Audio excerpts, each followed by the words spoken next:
આયુષ હોસ્પિટલના નામાંકિત ડોક્ટર સત્યજીતસિંહ જાડેજા નામે વધુ એક મોટી સફળતા। પડકાર ભર્યા મરણ અવસ્થામાં આવેલા દર્દીને સચોટ સારવારના પગલે નવજીવન અપાયું છે। 63 વર્ષના દર્દી આયુષ હોસ્પિટલના ઇમરજન્સી વિભાગમાં આવ્યા હતા।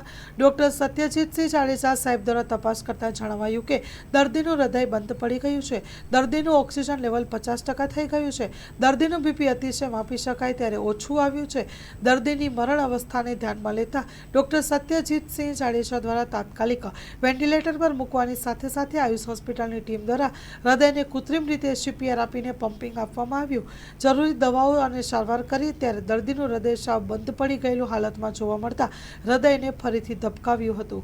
ક્રિટિકલ ક્ષેત્રના આ પ્રકારના મરણ અવસ્થામાં આવેલા કેસને ખૂબ જ જટિલ અને પડકારભર્યા હોય છે, ત્યારે આવા જ કેસમાં આયુષ હોસ્પિટલના ડોક્ટર સત્યજીતસિંહ જાડેજા દ્વારા સતત સફળતા અપાવી અને દર્દીને નવજીવન આપવામાં આવતા હોય છે, ત્યારે સરાહનીય કામગીરી કરી છે। Story report by Himanshu Solanki, Morbi.